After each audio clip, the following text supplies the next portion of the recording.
Telemax presenta. Hoy en Primero la Salud, el tema es síndrome de Cauda-Equina. Nos acompaña el doctor Martín Silvas para despejar todas nuestras dudas. Quédese en Primero la Salud.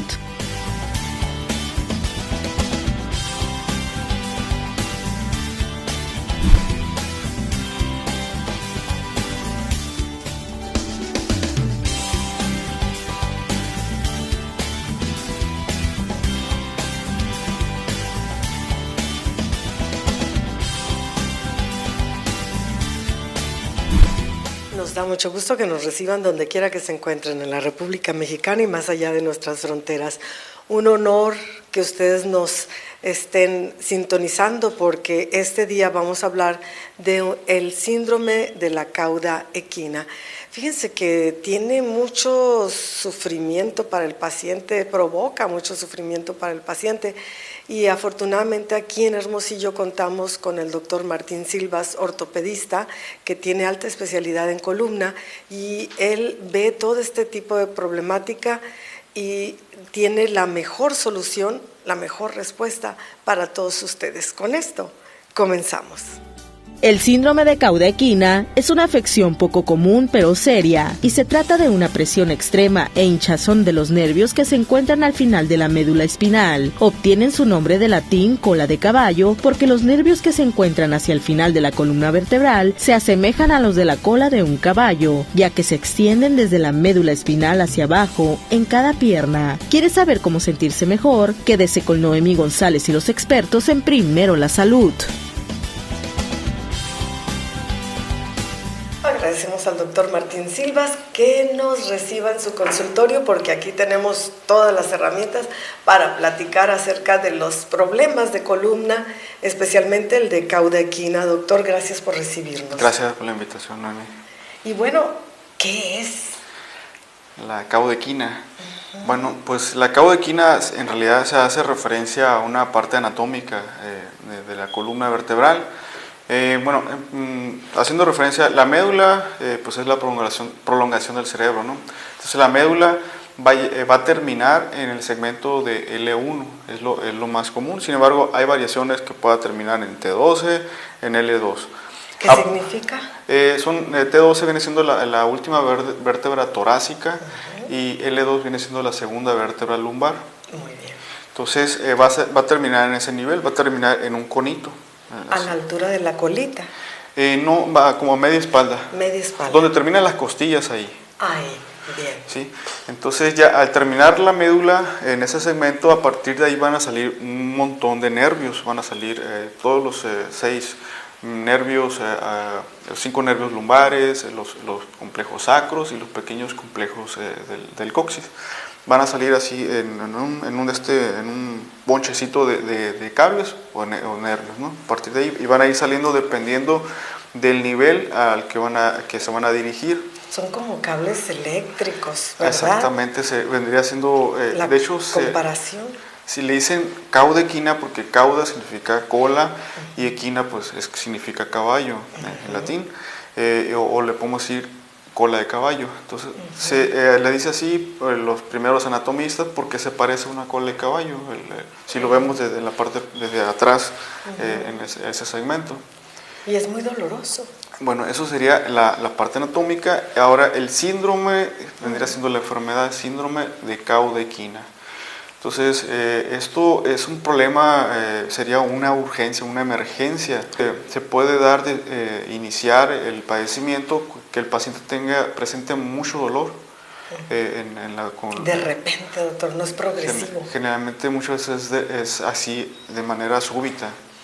Puede estar acompañado de un accidente, pues, de una mala postura o una manera de realizar alguna actividad de mala manera, de una mecánica no recomendada, o simplemente puede presentarse así nomás.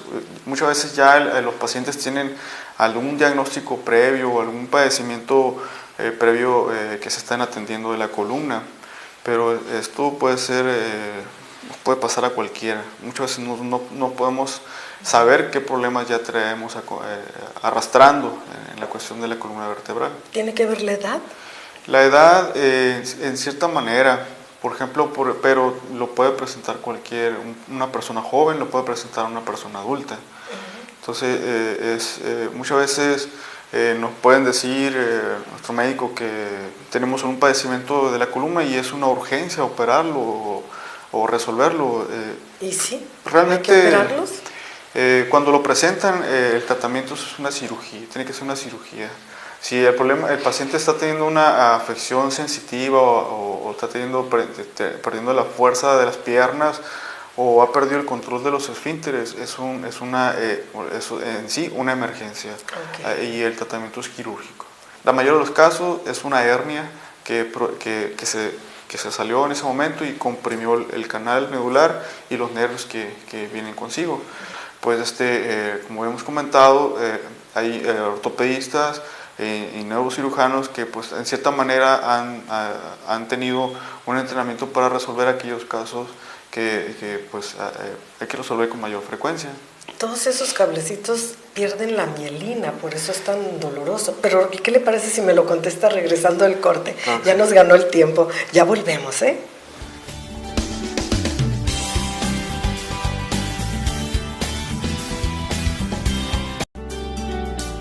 El síndrome de Caudequina es causado por la compresión de los nervios de la columna lumbar y un estrechamiento del canal espinal. Esta presión sobre los nervios espinales puede ocurrir por varias causas.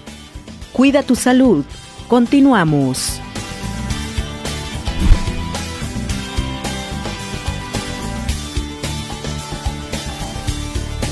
Continuamos en el consultorio del doctor Martín Silvas, ortopedista con alta especialidad en columna, y qué bueno, porque este padecimiento del que estamos hablando, que es la caudequina, dentro de los síntomas que estuve estudiando, se me hace que es lo más doloroso. Pone al paciente en jaque, en un grito, como si no tuvieran mielina esos cablecitos que mencionábamos.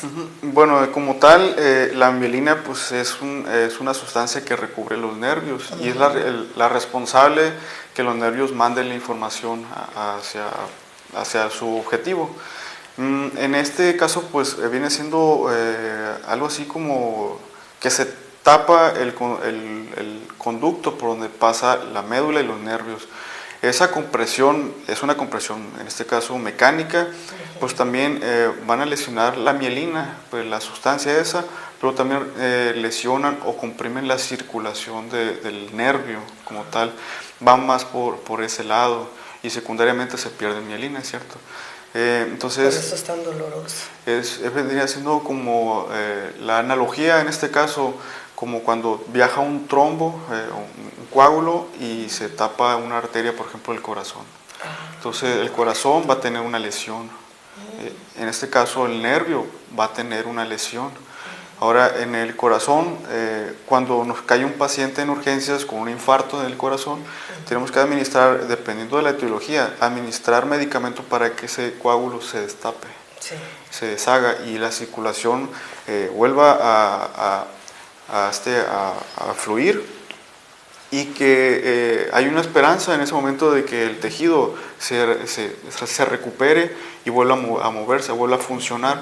Pues lo mismo pasa en esta cuestión. Necesitamos quitar ya sea la hernia de disco, puede ser el tumor, la estructura tal vez que tenga una malformación congénita o incluso una infección, pues tenemos que descomprimir ese volumen, ese espacio, para que la circulación se vuelva a recuperar en el nervio y vuelva a funcionar. Ahora, el nervio en este caso es muy delicado. Muchas veces en ese momento el paciente puede perder la función, la sensibilidad y la función motora. Pero si este padecimiento se resuelve dentro de las 72 horas que está descrito, hay una alta tasa de recuperación de la función, que es muy importante. Me gusta, doctor, que nos dé esas esperanzas, pero de ahí la importancia que también quien lo padezca y los familiares que están alrededor inmediatamente busquen que haya una respuesta así, pronta. Inmediata. Es muy mórbido, es muy molesto, creo yo, el paciente que no tenga control de los esfínteres. Sí. Tiene que andar con pañal, tiene que andar con sonda, y muchas veces, dependiendo del nivel, los pacientes pierden la función de controlar los esfínteres. Entonces, el paciente puede incluso caminar, porque mientras no tenga el control de los esfínteres, estamos hablando de una lesión neurológica completa. Entonces, y si el nivel es más alto, muchas veces ya va a involucrar un segmento motor de la pierna, por ejemplo, que no va a poder controlar tal vez el pie o el tobillo o la rodilla. Entonces, eso va a condicionar que el paciente pues, no tenga una movilidad completa y va a estar dependiendo tal vez de alguien, o va a estar dependiendo también de algunas órtesis que va a tener que utilizar para moverse. Sí, entonces hay diferentes grados. Más bien, pues podría ser lo que sería la lesión completa, y de un inicio esto puede presentarse nada más como mucho dolor, un dolor intenso que se siente a las extremidades inferiores, en donde pues nada más puede terminar ahí. Y el tratamiento para esto pues va a ser controlar el dolor inmediatamente y tener al paciente en vigilancia para que no se vaya a deteriorar. En el momento en que se va empezando a deteriorar, ahora sí a tener afección sensitiva y motora, y en ese momento hay que pensar ya en descomprimirlo. Por ejemplo, a las mujeres que nos ponen la epidural, que dicen, ay, después quedan secuelas. ¿Puede ser?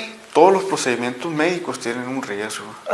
Toda cuestión invasiva, desde una inyección, le digo a los pacientes, desde sacar una muela, desde cruzar la calle, es un riesgo. Y nos puede pasar un accidente y podemos quedar en el camino.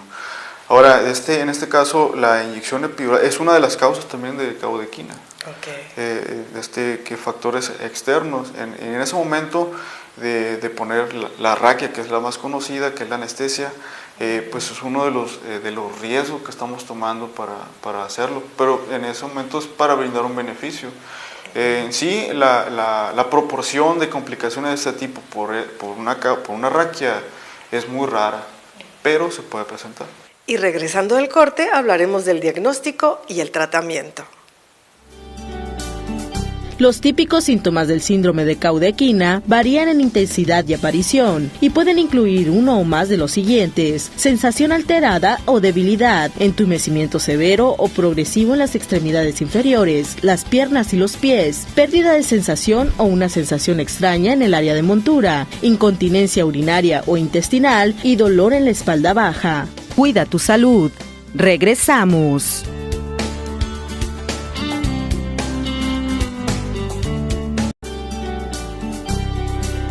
Esta afección por lo general requiere una descompresión quirúrgica de emergencia lo más rápidamente posible con el fin de reducir o eliminar la presión sobre el nervio. Cuida tu salud. Continuamos.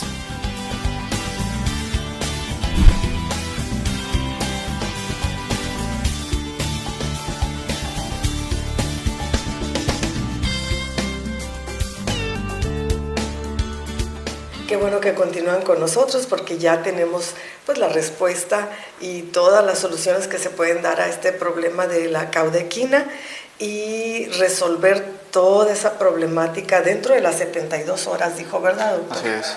Entonces el diagnóstico es importante mencionarlo. Desde un inicio, y el diagnóstico principalmente es clínico. La cuestión clínica pues es la revisión y el interrogatorio del paciente, pues tiene que ser a detalle.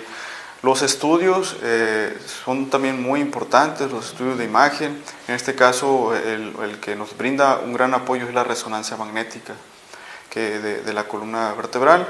Pero sin embargo, le digo, la clínica siempre es lo que va a tener mayor valor.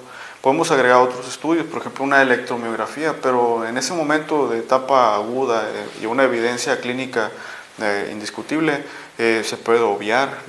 La electromiografía muchas veces tiene muchos errores, eso depende también del aparato, puede depender también del manejador o quien hace el estudio. Entonces son simplemente pues estudios son pruebas que se van añadiendo para reforzar el diagnóstico. Si lo hacemos a ciegas, en este caso un estudio de resonancia magnética, pues es estar escarbando o buscando el tesoro a ver dónde sale. Pues no es el caso. Y habíamos mencionado que en este caso se tiene que hacer una descompresión. Si en este caso es una hernia de disco la que se protruyó así violentamente, pues es la que se tiene que sacar. Ahora, si la hernia pues ya causó de un inicio una contusión contra los nervios, entonces el problema va a ser la compresión o la pérdida de espacio, pero también el golpe que le da el nervio. Eso va a tener pues un tiempo de recuperación, en este caso prolongado en el paciente, pero también con el apoyo médico, medicamentos que se le dan al paciente, pues va a propiciar a la curación. Eso. ¿Qué porcentaje de éxito hay en este tipo de tratamiento? En el tratamiento, en la ventana, puede ser hasta un 80% de los pacientes que se puedan resolver en un periodo, muy seguramente 4 o 6 meses, para recuperar la totalidad de la función. Siempre, dado que es un padecimiento muy grave, muchas veces si esperamos que muchas veces pueda tener una secuela el paciente. En la cuestión sensitiva, cuestión motora, cuestión de control de esfínteres. Y pues ya vamos a ir educándolo para poder hacer al paciente que pues se incluya nuevamente a la vida normal, a la vida laboral y pues ser un paciente independiente, una persona independiente, que es el objetivo de la función de lo que hacemos el ortopedista, el que se dedica a columna. Entonces, si se atiende dentro de las 72 horas, pueden evitar secuelas o consecuencias tremendas, porque hay disfunción eréctil, hay incontinencia fecal, urinaria. Así es catastrófico. Todo lo que le pasa al sistema esquelético, musculoesquelético, es catastrófico para la función de cualquier paciente. Entonces, ¿estas personas reciben tratamiento antiinflamatorio? Antiinflamatorios, entre ellos podemos utilizar los antiinflamatorios esteroideos. Muy controversial el uso de estos todavía, pero aún así la literatura todavía brinda resultados positivos en su uso, teniendo también, como le digo, sus efectos secundarios o sus efectos malos, que muchas veces ni modo, hay que enfrentarlos con tal de tener un beneficio. Así es, o una cosa o la otra, pues. Así es. Y en el caso de incontinencia fecal, se pueden educar a los pacientes. Se pueden educar. La terapia que posterior a esto es muy importante. Lo mismo con la incontinencia urinaria, o en este caso podría ser una vejiga neurogénica. Eso quiere decir que no pueden orinar. Se pueden educar. Ahora, si ya se perdió la esperanza de que no se resolvió el problema, hay otras opciones también. Hay actualmente una especie de marcapasos que se pueden implantar, en donde pues que podemos darle tono a los esfínteres y mecánicamente con el aparatito lo podemos relajar y propiciar, en este caso, orinar o ir al baño a hacer las necesidades de manera pues ya con un poco de tecnología. Ay, doctor, qué gusto me da siempre venir a platicar con usted, porque nos da muchas esperanzas. Y bueno, a ustedes, el público televidente, les invitamos a que pongan mucha atención para que tomen las precauciones debidas, ya sea que le toque a usted o a un familiar. Doctor, muy agradecida con usted. Bueno, sabemos que está en Nogales ahorita atendiendo, pero viene los fines de semana a Hermosillo a atender a las personas aquí al consultorio, ¿verdad? Claro que sí. Pues mira, suertudos. Muchas gracias. Se merecen el mejor día.